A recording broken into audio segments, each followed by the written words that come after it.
I give Florida State a lot of credit. They have a terrific team. You know, for us, it was a tale of two halves. Obviously, you know, we battled. We wanted to keep our turnovers low. I thought their pressure, although it might not have turned us over a ton, you know, it kept us on our heels like it does with most teams. We handled it for the first 20 minutes or so. I thought we came out of halftime and set the tone the wrong way on the offensive end with a couple bobbled balls. I don't even know if they converted.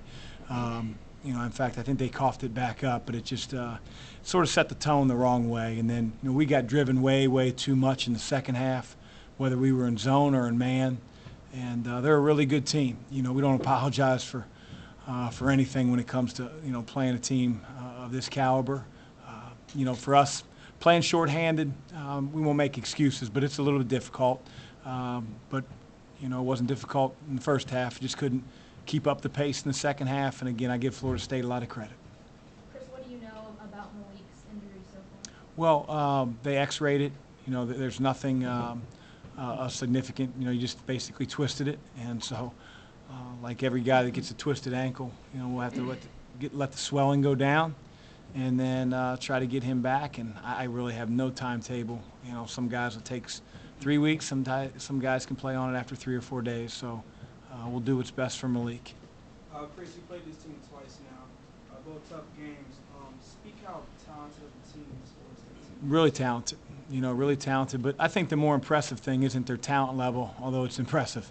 It's just how hard they play. I said that to Leonard before the game. I got such a respect for how hard he gets his kids to play, the buy-in that they have. They're obviously led by what I think is an amazing point guard and a guy that's been through the league wars and just plays like a vet. You know, he's a big challenge for us because, you know, we've got a freshman point guard who maybe will be that ilk someday. But, you know, he's really good. And he gets the guys in the right spots. But they're a good team. They're hard to guard. They play extremely hard on defense, and we knew that coming in.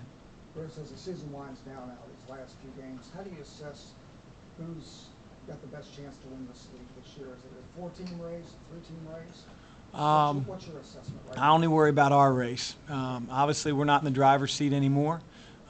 You know, we've got 2 games left. Other teams have 3 and 4. So we got to worry about what we can control.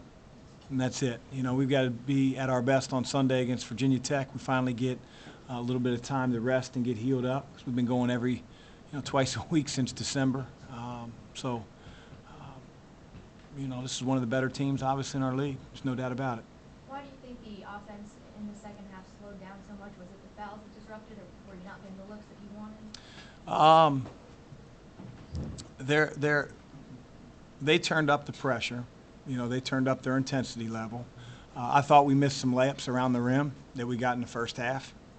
I think we missed some open threes, you know, from guys that I want shooting threes, and had those gone in, you know, you probably wouldn't be talking about offensive struggles. You know, it's not as if we had, you know, 19, 20 turnovers, which can happen to a lot of teams. You know, I'll take Jordan Nwora open threes. You know, we ran some stagger actions and got open threes for Ryan. They didn't go in, and we got to figure out a way maybe come up with more offensive rebounds. But they're big, they're athletic, they have a plan, they switch. And you got to try to get in the lane like we did in the first half, spray out, make shots, and get to the foul line, which, you know, we couldn't get to the foul line, couldn't get a whistle, you know, by initiating the contact. So is what it is. Coach, in this league, when you're playing against a team as deep as they were, and like you said, with so much energy, but when they come out in the second half like that, when you're in an opposing barn, just how hard is it to come back from something like that? It's hard because they make it hard. You know, there's no let up in their team. Again, we knew that. But, you know, the fact that he can, you know, just continue to bring, you know, more guys in that are going to play just as hard. You know, we tried in the first 3 or 4 minutes, I called a timeout because I just sensed that they were trying to turn up their pressure. We were getting driven way too much, and it didn't matter. You know, sometimes you talk about it, but you still have to go out and execute it, and they did a better job than we did.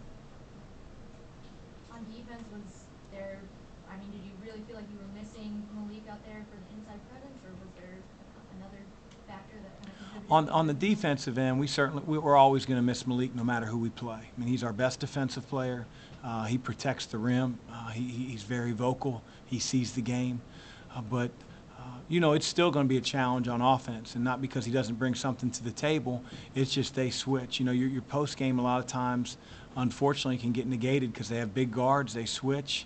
You're trying to take advantage of one of the two mismatches, either your big guy on a guard and post, or your guard on the perimeter. I mean, I've watched, I can't tell you how many games. Nobody runs their offense against Florida State. Nobody.